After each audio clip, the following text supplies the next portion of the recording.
Hello again there, folks. So I just wanted to have a look and a bit of a ramble at this article that I came across recently. This one's from the 22nd of November, but this story is it's actually quite easy to find online, and it's this particular headline is called "Euthanasia as an Option for Canadian Nursing Home Patients Who Are Sick of Lockdowns." Now, before I look at this, it's like this year, I've always been a little bit sort of suspicious of where the world was going, and I've certainly done a lot of videos and stuff, blog posts on it recently this year. I think the running theme has been the idea of this technocratic dystopia. And so every now and then you come across a story like this, and it's as if like it just drives the point home, and it's right out there in broad daylight. So this is a story of an old woman. She was 90 years old, and she'd been through one lockdown because of the virus, of course, in Canada. And it was then on the cards that there was another one coming. Now, she was perfectly healthy, and she's a very lively and outgoing woman. And the idea of being locked in she was in an old people's home, I believe, and the idea of just being locked up again, where she couldn't see her family, she couldn't see her grandkids, who were the light of her life, and she's gone along and decided that she just couldn't cope with it, and she's asked to be given the injection and euthanized. Now, just to be clear, it isn't as cut and dried as just going along and having that done. They didn't just agree to it straight away. But anyway, it says she almost overnight went from a very active lifestyle to a very limited. So this is the first lockdown, a very limited life, and they had very early on a complete 2-week confinement just to her room. Her daughter said. So she's in an old people's home. She's just got one room to stay in. She was just drooping. It was contact with people that was like food to her. It was like oxygen. She would be just tired all the time because she was understimulated. Mrs. Russell supported Canada's medically assisted dying, but the first doctor to whom she applied refused because she had too much to live for. She applied again after more concrete medical health issues emerged. This time the doctors gave her the tick of approval. She just truly did not believe that she wanted to try another one of those 2-week confinements to her home, her daughter said. Even to die, Mrs. Russell had to leave her nursing home. She spent a week with one of her children before she was given a lethal injection surrounded by her relatives on October the 20th. She was able to direct a peaceful, pain-free death on her own time and avoid a great fear of hers, which was to endure winter and lockdowns, her daughter said. And this was reported at BioEdge. But as I say, it's out there.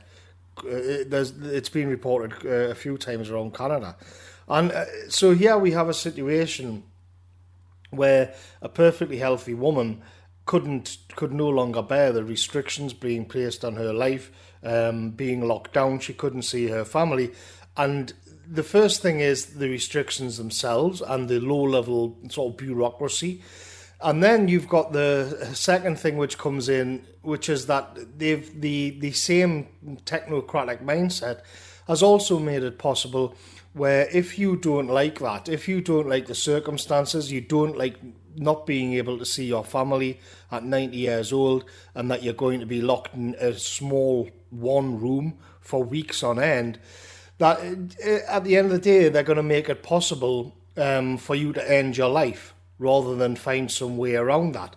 And I just find the whole idea of that absolutely horrific.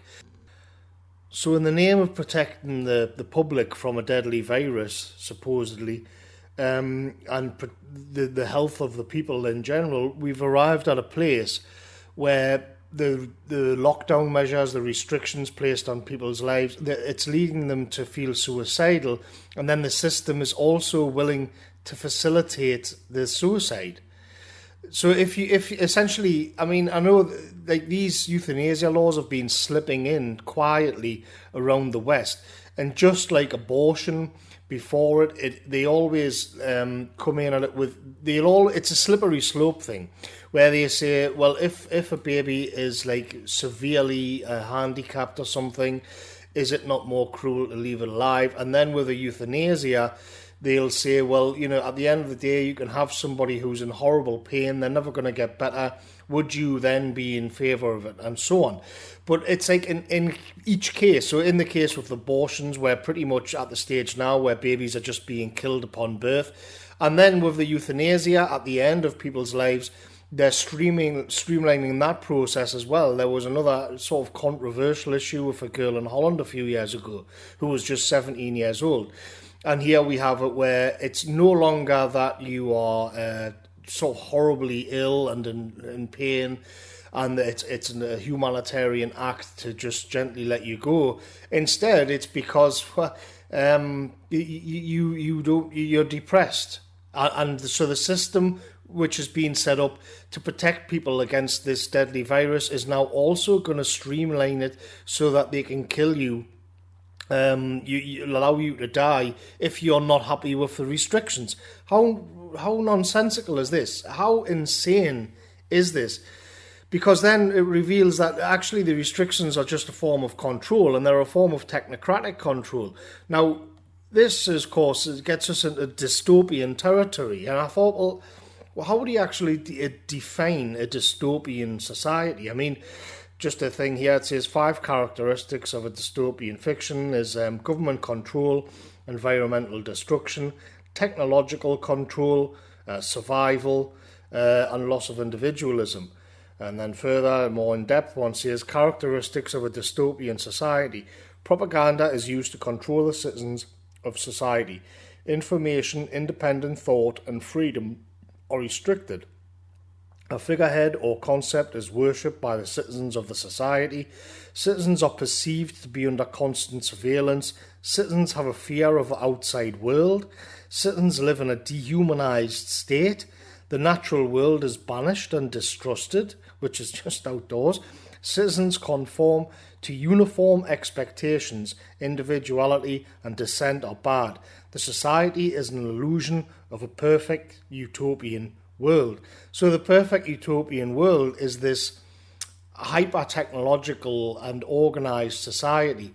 But there's something gone horribly, horribly wrong with it, and there's some things which are being squeezed out on purpose. Now, a few weeks ago I did a Bitchute video when I kind of looked at how in the Blade Runner movies the replicants are more human than the actual humans in it, because they still enjoy spiritual or poetry or these metaphysical things. They like to look at the snow, and they've got this more poetic way of looking at the world, whereas the humans aren't. The humans are these sort of dead-souled robots. And what I find about these, first of all, the technocratic society as a whole, as it now begins to reveal itself to us all, and then also about the mentality which runs it, the thinking behind it is purely mechanical. And so it's as if they've become these robots. And so when in this case, the human nature becomes a problem to be solved, like a mathematical equation, that the system can't quite understand what it is to be human, and they've then begin to acknowledge that, and then they're going to say, well, at the end of the day, you are the round peg, and there's the hole is square, and if you can't get on board with that, then we're going to toss you aside because it's just inefficient. I don't think this is particularly new either. I think that it's just more explicit now than it's ever been before. I mean, I think it's really since World War II, but you could just keep going back and back. But I think definitely after World War II, the globalist elites and the technocrats running the Western world decided that human nature was a problem, in particular the nature of Europeans. And so then we were then seen as these cogs that weren't quite efficient enough. And time again, you can see that the overarching gist and shift and changes have always been in the direction of the nature of humanity being a problem. The first one, which is more obvious, is the idea of creating a multicultural society, which completely discounts the actual nature of people as being tribalistic and aware of each other's differences and hostile to each other, or just that people have completely different religious views, and a society in which all of them are crammed in together is going to be a chaotic and dystopian one. So you begin there, and then now they warred against human nature there with everything they could. And we find ourselves now in this situation where it's just much more explicit. I mean, I used to think back when I was a kid, like, what would a dystopia actually be like? And if you look at the sort of the stuff that came out in Hollywood, human nature was kind of a given.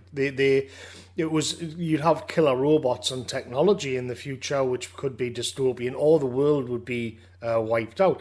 In actual fact, what wasn't taken into consideration so much is that the elites would view the human nature itself as being the problem. That human nature itself had to be something that was transcended, and if that wasn't possible, then that's a you problem, and not the problem of the technocratic system, or these kind of dead-eyed zombie bureaucrats, or the elite themselves, who do come across as being quite evil. Another way to look at it is that they are just operating a system or a machine. So you get this mechanical thinking come back in again, and if you're inefficient and you won't actually sort of operate the line properly, then you're for the scrap heap. So I mean, years ago I worked on a line. I had a brief job where I had to pack bottles. And the bottles came down the line, and you had to twist them, you had to put the tops on, and it really went quickly. And my hands are too big, I couldn't quite manage it, I wasn't very good at it. But there was never an option to slow the machine down. You had to operate, you had to sort of speed yourself up. You had to be the one that worked with the machine. You had to keep up with it. And if you couldn't, then you got thrown under the bus. And in the case of where we are now, it looks more and more like if you are then in that in real world to this way of thinking that they're bringing in, they're also going to give you the option to opt out permanently with these euthanasia laws, which, as I say, just like the abortion laws, they're getting easier and easier, and they're streamlining the process. And so you can say that the people at the top are like genuinely evil, and they've got their own sort of megalomaniac aspirations on the world. But it's also that it runs on these bureaucrats who actually think like this, and their thinking is utterly soulless, and almost like they've become machines themselves.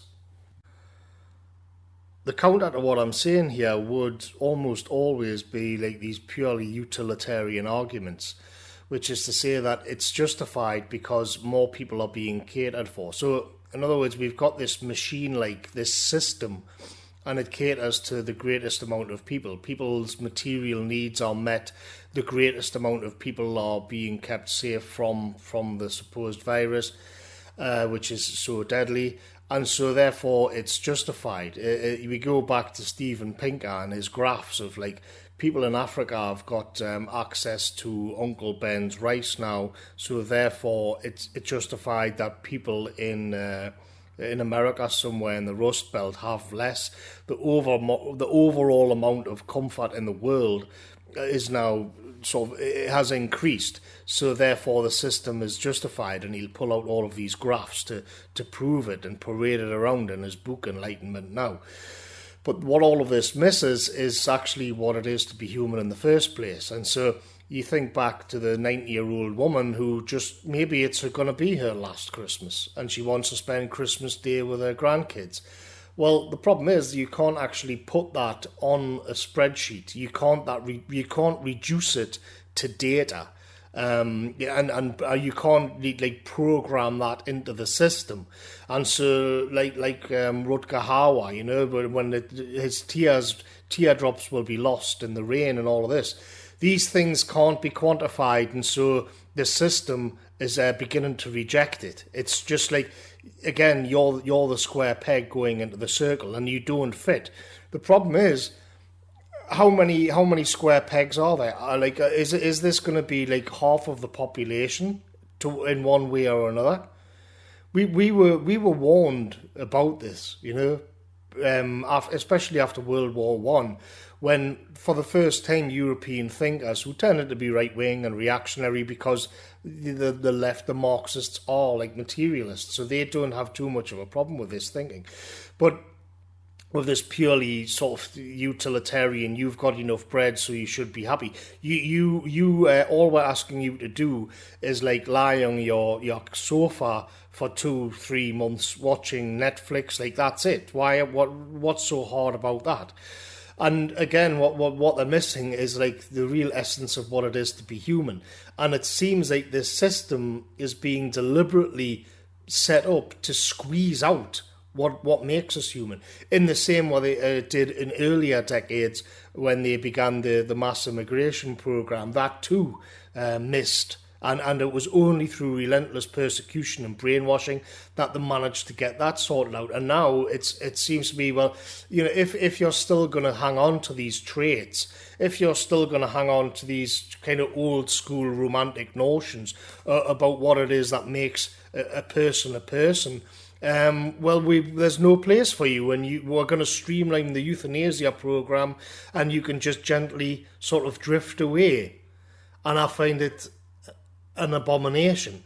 And I'm reminded of what Heidegger said, thinking about technology, when he said, only a God can save us, because he was one of the ones who tried to warn us where all of this was going. And how we get out of this, we're going to have to think about in another video. I'll catch you later, folks.